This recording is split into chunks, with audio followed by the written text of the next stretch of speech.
Hello everyone. This is an educational video about Bo Burnham's Inside. All rights are reserved to Bo Burnham and Netflix. So, Inside is a comedic documentary that was made during the pandemic of 2020. It was directed and edited by Bo Burnham, a YouTuber turned comedian. The movie was published on Netflix and became very popular throughout social media. During the film, Burnham talks about social and political issues and about the internet and its effect on our everyday lives. He does this through musical and regular skits, but since Burnham is a comedian, he inserts comedy into each skit, even though he himself reflects on whether he should be making jokes at the beginning of the film. In the song Comedy, Burnham asks, "'Cause really, who's gonna go for joking at a time like this? Should I be joking at a time like this?"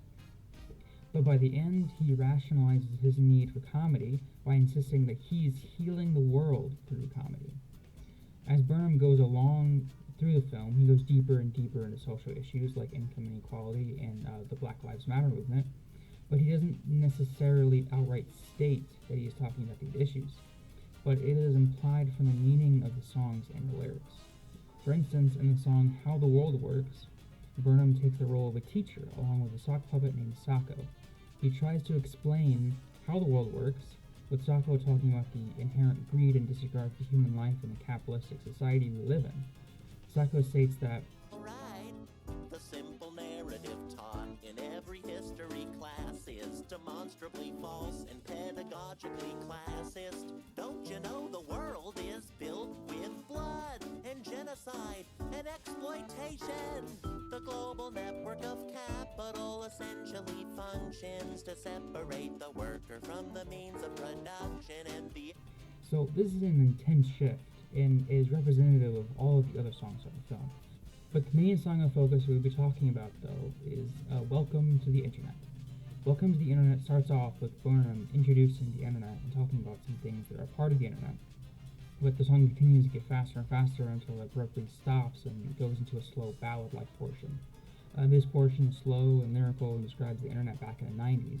Then at the end, it reverts back to a chaos of the beginning of the song. So the first line of the song is actually Welcome to the Internet. This shows the point of view of the song, with Burnham acting like a guide or a gatekeeper to someone who's never been or seen the Internet before.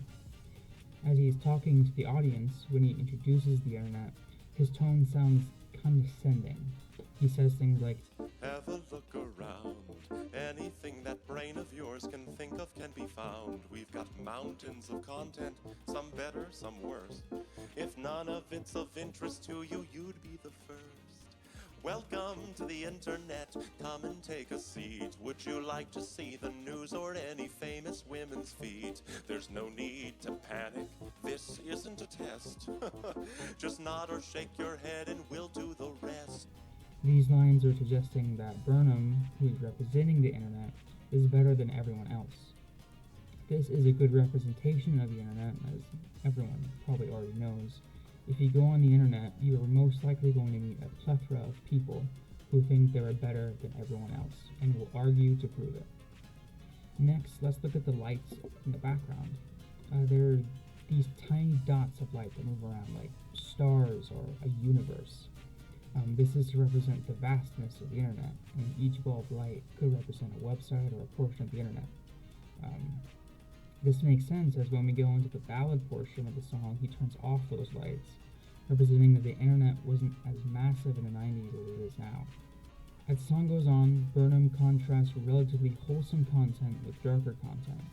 This could represent a number of things, like going down a YouTube or social media rabbit hole and finding more darker stuff, or it could represent people's social media feeds, which could bounce from wholesome to darker stuff.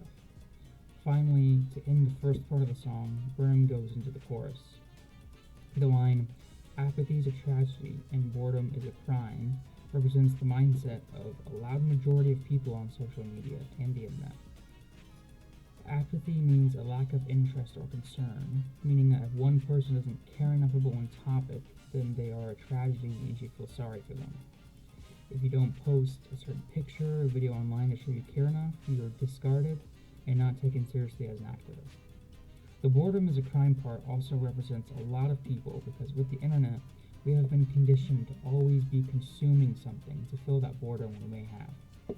If we aren't doing anything, we feel like we're committing a crime, even though sometimes not doing anything can benefit our mental health. A part of the ballad is kind of a message to younger generations, with the quote, We set our sights and spent our nights waiting for you, insatiable you. This is said in the perspective of an adult who, instead of focusing on the internet or things like that, he's focusing on real life and having kids, and he's waiting for the kids to be born. But the kids that were born grew up with all this technology and access to content anytime they wanted. Burnham described the new generation as insatiable but also unstoppable. Listening and re-listening to this part of the song, this part is almost inspiring and filled with hope. And I think that's what Burnham wanted to express. He wanted the first part of the song to be kind of the negative aspects, and then he wanted this part of the song to be kind of uplifting and hopeful, about the next generation that inherited this internet. That's kind of why he described us as unstoppable and said, if we stick together, who knows what we'll do. The music also is softer, more uplifting, which also helps with the fact that he's trying to make this part the inspiring and uplifting part. So my personal connection with the song actually starts way before watching the documentary for class. So last summer I took a road trip with my friends to Gatlinburg, Tennessee. So this was after the release of Inside. So one of my friends got the aux and played the song. At first I was like, okay, what a weird song, talking about Harry Potter porn, and I know kids dying, but then I kept listening, and so it became one of my favorite songs. And I still listen to it outside of class all the time. And it does do a pretty good job of representing what the internet is, and so that's kind of why I like it so much. But anyway, continuing. Okay, so my original plan was to create a short video documentary film thing that was going to document my time during the pandemic. But that kind of fell apart, wasn't really working out. Whole lot of technical details I couldn't really figure out in the time span and in the room, and it was just, I had to scrap it. And so I am still going to go through my script. I'm just not going to kind of act anything out. I'm just going to hit the parts that I want to or that I need to. Throw in a couple clips of what I watched or what really got me through the pandemic. Okay, pandemic. First, let's go with the quality of education. It wasn't great. My school didn't start using Zoom until the next school year, and even then, there's only so much you can do. So I didn't really learn anything. The assignments online on Canvas are our school's internet access browser thing that it's Sakai for Loyola, but for my school it was Canvas. And so the assignments on there weren't great. And luckily, at the beginning of the pandemic, I'd already learned most of everything for my AP tests and stuff, so I was fine there. But the next year, it was the beginning of that school year was fully virtual, and I hated it. I hated it so much.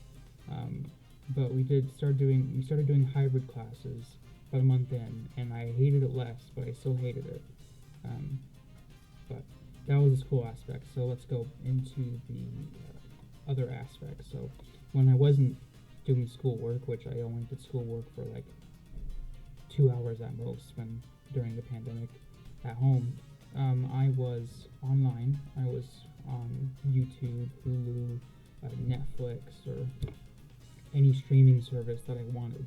And I was watching a bunch of crap, just things to occupy my brain so I wouldn't remember anything.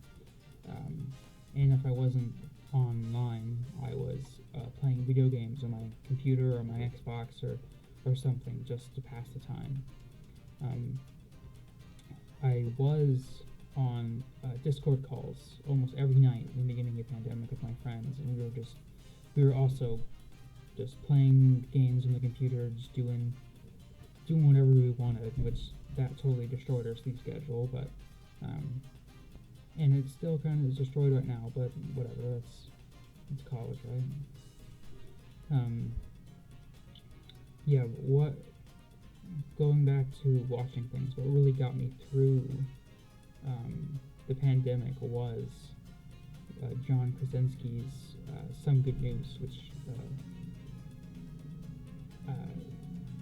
side note, I am a very political person, and I read the news a lot, and so most of the news articles and that popped up in my notification feed was negative and about people dying of the pandemic, and eventually I just stopped reading them.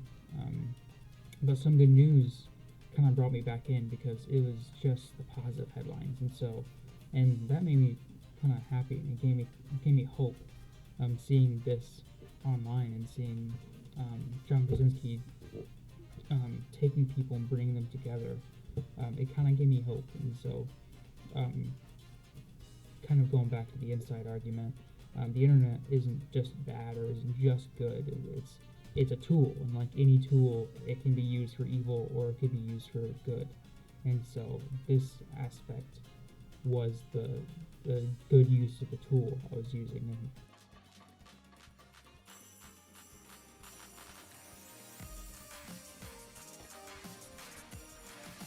good evening, everyone, even though, as always, it is still very clearly afternoon.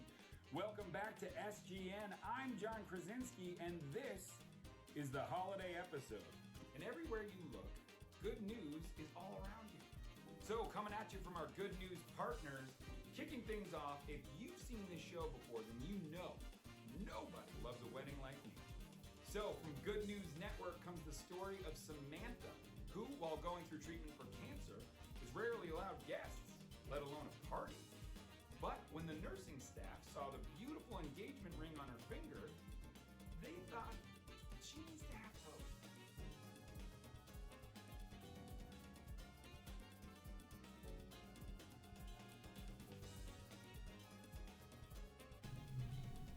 back then, the internet kind of made me lose touch with reality, especially since I was at home and just forgetting about everything and everyone around me. But these good news clips kind of brought me back, kind of made me realize that the world's still spinning, you're still going, and there I go, there I went, and here I am. So thank you for listening, thank you for watching. See you next time.